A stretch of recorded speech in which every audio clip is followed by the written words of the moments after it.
जो लोग मेरे इस चैनल पर नए हैं या फिर मेरा ये वीडियो किसी और सोशल मीडिया प्लेटफॉर्म पर देख रहे हैं, वो मेरा YouTube channel political Tamasha with doctor Arshi को सब्सक्राइब करके वहां पे लगी बेल आइकॉन को ज़रूर दबा दें ताकि आपको हमारे आने वाले हर वीडियो की अपडेट्स मिलती रहे। और दोस्तों, अगर आपको हमारा काम पसंद आता है, हमारे वीडियोस पसंद आते हैं तो www.patreon.com/dr अर्शी खान पर जाकर डोनेट करके आप हमारे काम को सपोर्ट कर सकते हैं। तो चलिए आज के सियासी तमाशे की तरफ नजर डालते हैं।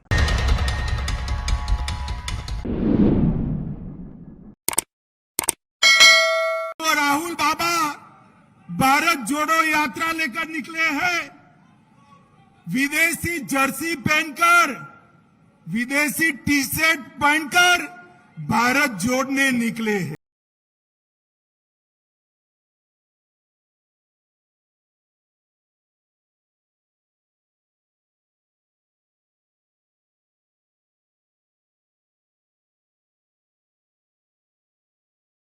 बीजेपी का ओपिनियन है, आरएसएस का ओपिनियन है, वो ठीक है। हमारे लिए ये यात्रा जनता से जुड़ने की यात्रा है और जो नुकसान बीजेपी आरएसएस की विचारधारा ने देश का किया है, जो देश को बांटा है, नफरत फैलाई है, उसके खिलाफ हमने ये यात्रा निकाली। राहुल गांधी की भारत जोड़ो यात्रा के बीच भाजपाइयों की तरफ से उनकी टी शर्ट और उनके जूते पर बहस फोकस करने की कोशिश करी जा रही है, तो दूसरी तरफ कांग्रेसियों की तरफ से ट्विटर पर मोदी के 10 लाख का सूट, 3 लाख का चश्मा, शॉल वगैरह वगैरह को लेकर पलटवार किया जा रहा है। और अब तो देश के होम मिनिस्टर अमित शाह खुद भी इस बहस में उतर आए हैं, लेकिन हथियार वही पुराना वाला। उनका कहना है कि राहुल गांधी फॉरेन यानी विदेश की टी शर्ट पहनकर भारत जोड़ने निकले हैं। तो फिर कांग्रेसी भी पूछ रहे हैं कि अगर 70,000 का विदेशी गुलू बंद पहनकर राष्ट्रवादी यानी नेशनलिस्ट हुआ जा सकता है, तो विदेशी टी शर्ट पहनकर भारत को जोड़ा क्यों नहीं जा सकता। मतलब ले देकर वही पुराना खेल, देश और जनता को मेन मुद्दे से भटकाने वाला। और इसी सियासी तमाशे के बीच एक अहम खबर जो टॉमी मीडिया अपनी दलाली की भूख में पूरा का पूरा खा गया है और आपको इसकी खबर भी नहीं है, वो ये है कि रेलवे की जमीनें ठिकाने लगाने का खेल शुरू हो गया है। केंद्रीय मंत्री अनुराग ठाकुर ने खुद बताया है कि कैबिनेट बैठक में यह फैसला लिया गया है कि रेलवे की जमीन को पीएम गति शक्ति प्रोग्राम के तहत 35 साल की लंबी अवधि के लिए लीज पर दिया जाएगा। तो आपको एक और अहम जानकारी दे दूं कि सेना के बाद देश में रेलवे के पास ही सबसे ज्यादा संपत्ति है। रेल मंत्रालय यानी रेलवे मिनिस्ट्री के मुताबिक 31 मार्च 2021 तक देश भर में रेलवे के पास 4.84 लाख हेक्टेयर जमीन है और अब इस रेलवे की जमीन को पीएम गति शक्ति प्रोग्राम के तहत 35 साल की लीज पर दिया जाएगा, जबकि प्रेजेंट टाइम में यह अवधि सिर्फ 5 साल की ही थी और पहले सिर्फ सेंट्रल गवर्नमेंट या स्टेट गवर्नमेंट या पीएसयू को ही 35 साल के लिए यह जमीन लीज पर मिलती थी। लेकिन अब निजी क्षेत्र यानी प्राइवेट सेक्टर को भी 35 साल की लीज पर यह जमीन मिल सकेगी।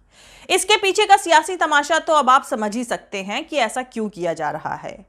और यही नहीं, अपने प्राइवेट सेक्टर के उद्योगपति दोस्तों को और ज्यादा फायदा देने के लिए रेलवे की जमीन के लैंड लाइसेंस फीस को भी 6% से घटाकर सिर्फ 1.5% कर दिया गया है, ताकि उन उद्योगपति दोस्तों को ज्यादा पैसे भी ना खर्चने पड़े।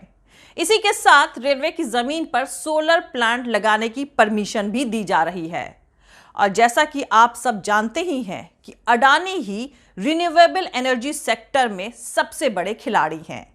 इसके अलावा रेलवे की जमीन पर पब्लिक प्राइवेट पार्टनरशिप यानी पीपीपी के जरिए हॉस्पिटल्स और स्कूल बनाने का रास्ता भी साफ कर दिया गया है। और अब आप सब ये समझ सकते हैं कि ये कौन से उद्योगपति दोस्त के लिए किया जा रहा है।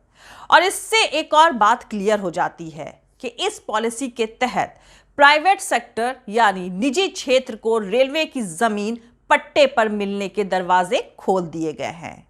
और ये किसके लिए किया गया है, ये तो अब आपको पता ही है। पीएम गति शक्ति फ्रेमवर्क को लागू करने के लिए रेलवे की नई लैंड पॉलिसी को संशोधित करने के लिए रेल मंत्रालय के प्रस्ताव को मंजूरी दी है। इसमें चाहे कार्गो रिलेटेड एक्टिविटीज़ हो, पब्लिक यूटिलिटीज़ हो, या रेलवे के एक्सक्लूसिव यूज़ की बात हो, इसमें संशोधन किए गए हैं और ये संशोधित रेलवे की जो भूमि नीति है, इससे बुनियादी ढांचे को और अधिक कार्गो टर्मिनल्स के एकीकृत विकास को बढ़ावा देगी।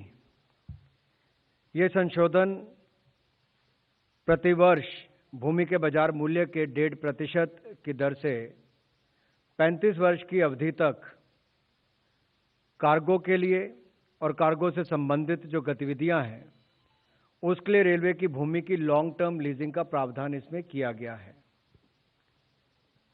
अगले 5 वर्षों में 300 से ज़्यादा पीएम गति शक्ति कार्गो टर्मिनल्स विकसित किए जाएंगे। इस नीति से रेलवे की ज़मीन पर चाहे सोलर प्लांट्स लगाने हो, उसके लिए भी नॉमिनल लागत पर भूमि को उपलब्ध करवाया जाएगा।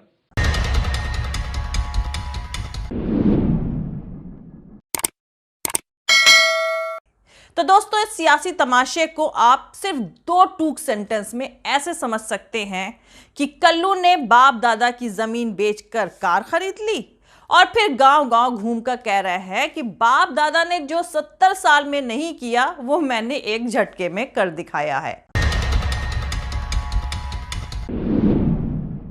विदेशी जर्सी पहनकर, विदेशी टी शर्ट पहनकर भारत जोड़ने निकले हैं। मित्रों, मैं उनको और कांग्रेसियों को उनका संसद का भाषण का एक वाक्य याद कराता हूं। भारत राष्ट्र है ही नहीं।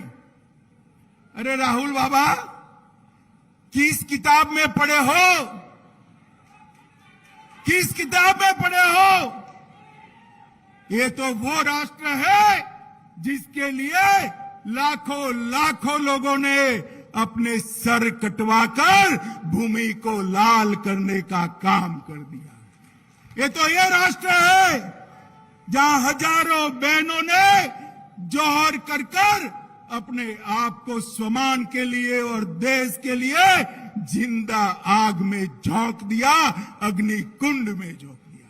और आपको ये राष्ट्र नहीं लगता है? ये राहुल बाबा भारत जोड़ने निकले हैं। मुझे लगता है कि उनको भारत का इतिहास पढ़ने की जरूरत है।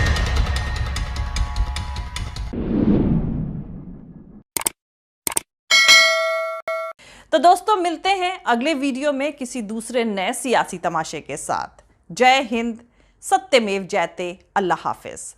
दोस्तों, हमारा पूरा वीडियो, दूसरे और वीडियोस देखने के लिए हमारा YouTube channel political Tamasha with doctor Arshi को सब्सक्राइब करके वहां पे लगी बेल आइकॉन को जरूर दबा दें ताकि आपको हमारे आने वाले हर वीडियो की अपडेट्स मिलती रहे। और दोस्तों, अगर आपको हमारा काम पसंद आता है, हमारे वीडियोस पसंद आते हैं, तो www.patreon.com/dr अर्शी खान पर जाकर डोनेट करके आप हमारे काम को सपोर्ट कर सकते हैं। दोस्तों, अगर आपको हमारा वीडियो पसंद आता है तो लाइक और शेयर करना हरगिज नहीं भूलें। आप हमें फॉलो भी कर सकते हैं हमारे ट्विटर, इंस्टाग्राम और फेसबुक पेज पर। मेरा ट्विटर हैंडल है @arshi_aziz khan। Thank you. मिलते हैं अगले वीडियो में।